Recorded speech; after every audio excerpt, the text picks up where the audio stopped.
Hürmetli vatandaşlar, endi sizga muhokama ketdi. Bir cümlede muhokama qilishimiz bugun esa 2020-yil 10-oyning 9-kuni haftaga juma.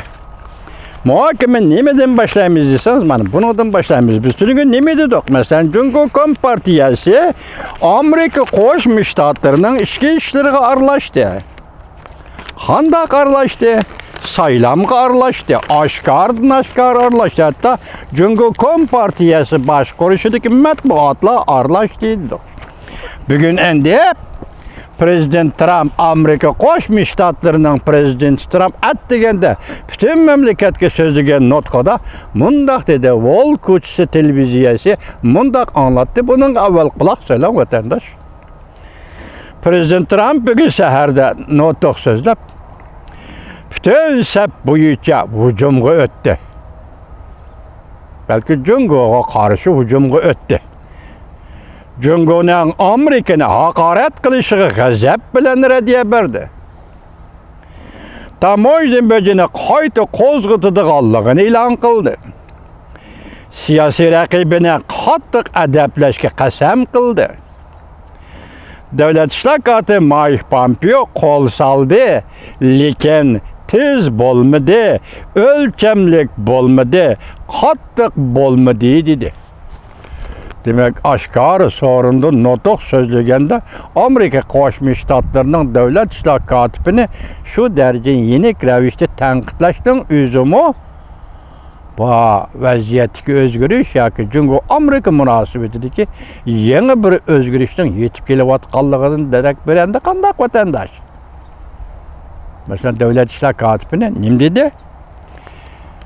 Davlat ishlar kotibi Mike Pompeo qo'l soldi. Jungoga qo'l soldi, lekin tez bo'lmadi. O'lchamlik bo'lmadi. Qattiq bo'lmadi dedi.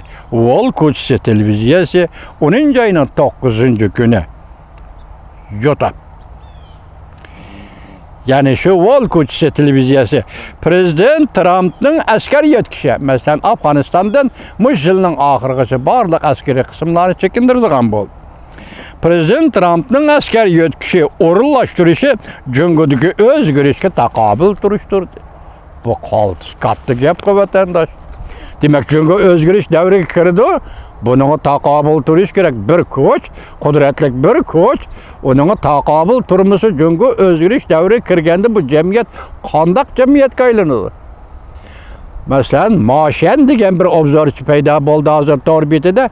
Shundaq dediki, Jungoda o'zgarish yuz bergan vaqtida jamiyatning tartibiga qarasang dedi, men xulosalasam mundaq bir mol bahosi o'rlab ketadi. Bankidan naqd pul jamiyatga chiqarilmaydi. Odamlar turmush qiyinchiligiga duch kelib davolash, qo'saq qayg'udak tamoq yeyishdan iborat oddiy turmush xarajatlarga duch keladi. Pul yo'q. Odamlar darhol shu asnoda o'zini bir-birini qo'g'dashga majbur bo'ladi. Qo'liga qurol oladi. Bu vaqt Jungo jamiyati nimaga aylanadi? Moshan shundaq dedi. Endi hozir bu yerda Jungodagi o'zgarishga taqobil turish uchun Amerika Qo'shma Shtatlari askar yetkazib, askar o'rinlashtiryapti. Masalan, Afg'onistondagi askarni chekindirdi dedi. Shunaqmi ya? Shunaq dedi. Endi boshliqcha Jungoda millatchilik avj oldi. Millatchilik har bir Xitoyning mengisiga singdirildi, mengi jo'yildi. İnsanparvarlik ta'kidlanmadi deydi. İnsan bo'ladigan insonda ikki xil tabiat va vatandosh. Uning biri ajoyib ulug' inson oyning ustida ko'ngli. Ulug' inson oyning ustida ko'ngli. Shunga oyning ustida ko'ngli bo'ladigan inson uchun aytganda inson tabiatining yaxshi tarafi, ya'ni oqilona tarafi. Agar inson tabiatini xunuklik va go'zallik deb ikki nuqtaga ayirsangiz, uning oqilona tarafi go'zallikka intiladigan tarafi. insonga insoncha muomala qilish, insonga muhabbat bilan muomala qilish, insonga inson kuyinish, insonni inson tushunish va yoki insonni inson oyoq osti qilmaslik, bo'zak etmaslik, uning ustiga zulm sistem, huquq bilan yurgizmaslik. Bu odatdagi siz biz biladigan talablar doirasiga inson tabiatidir. Yani bir terbiye insanın vəhşiliği. Qarab baxın. Biz Xitayni insan deb turaylik.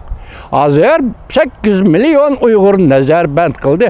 O Uyğur'u körüstüvatqan gün, o Uyğur'u selavatqan zulüm biz deb turaylik, insan deb turaylik. Xitayni dedik. Xitay zulüm selavatıdır. Əgər insan desiniz, o vaxtı bunun vücudu da əks tapqan iş vəhşilikdir. Baş dedik o. Vəhşilikning bir qismi dedi o. İnsan tabiatidagi yaxshilikni, go'zallikni xunuklashtirish va yo'q chiqarish, tanqid qilish bu vəhşilikning bir qismidir dedi o. Bu iş bugunla boshlangan emas. 65-yili men sizga so'zlab beray. 1965-yili Jungo matbuotida o'tirg'i chiqqan ikki odam, balki markaz darajalik odam. Birisi Zhu Guqing, yana birisi Yang Shanjin. Yang Shanjin partiya Mektebining ya felsefe kapidrasının adamı. Zhu Guqing odatdagi yozuvchi. Bu odam nima deydi? Ikkinin qo'shilib bir bo'lishi deydi. Yang Shanjin nima deydi? Birning ikkiga bo'linishi deydi. Yani Jungo degan birle Jungo. Bunun içinde iki sınıf var. Birisi burjuaziya, birisi proletariyat deydi. İki sınıfga bölünüşü. Jungo'nun ikiga bölünüşü deydi. Bu Mao Zedongchi ideya. Yani bölündü degen gap bu oturdu kurashli ba, dost düşmanli ba, hücumli ba, bastırışlı ba, diktatörü ba, elinden başka neresi yok demekçi. Bunu da paylaşıp. Yang Shanjin. Zhu Guqing deydi. Birinin qo'shilib, ikkinin qo'shilib bir bo'lishak. Bir Jungo. Jungo ichida sen degan burjoziyam bor, Jungo ichida sen degan proletariyatmi bor. Mana shu sinflarning hamkorligi ostida, sinflarning yiqilishi ostida, sinflar birligi ostida bir Jungo degan narsa paydo bo'ldi.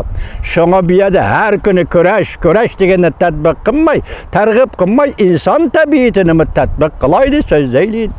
Yoki insonga insonparvarlik qilishni targ'ib qilaylik deydi. İşte paylaşıp Xitayninki, men paylaşıp yo'q dedim o'tganda so'zga keldirimda. Bu ikkisi mushu masalada paylaşıp deb turayli.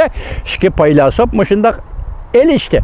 Bunun tagi Mao Zedongchi sinfiy kurash, yana birisi Mao Zedongchi sinfiy kurash, yana birisi insonparvarlikni asos qilgan kelishtirmachilik, murassachilik, silik sipoyi, jamiyatning tinchlig'i, amallığı, paravallığı, adamlarning axloqliq bo'lib tarbiyalanishi bugun yo'q.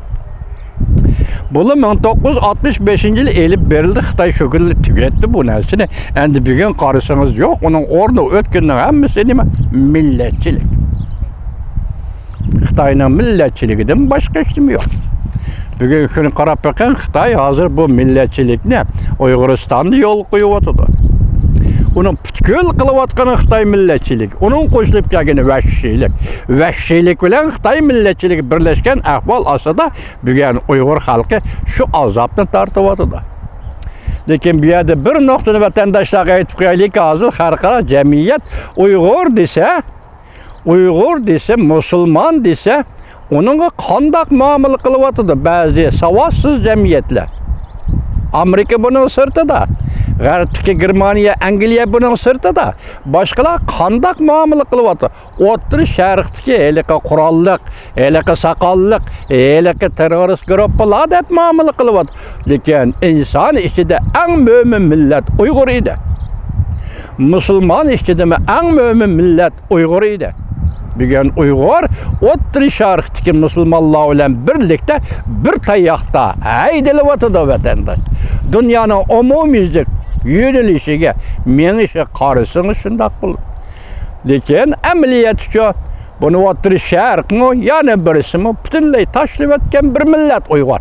Hatta Arabiston degan-ku islom dinining shohidamsilar, podshohidamsilar 5 nafar Uyg'urni, dunyodagi mazlum millat 5 nafar Uyg'urni Xitoyga o'tkazib beribdi vatandoshlar. Mana hozir biz Xitoyning millatchiligini tanqid qildik, odamgarchilik bo'la olmaganligini tanqid marta tanqid qildik. Qo'lida Qur'on. Qur'onda ta'kidlangan o'zaro hamkorlik, o'zaro mehribonlik, Saudiya Arabistonining qo'lidan Qur'on. Taxta beshik elib qo'yildimi? Mana bu dunyo. Dunyoga har nuqtadan qarab nazar so'lang, hurmatli vatandosh. Har nuqtadan. Bir nuqtaga qaramaylar, har nuqtadan nazar solib diqqat qiling dunyoga vatandosh.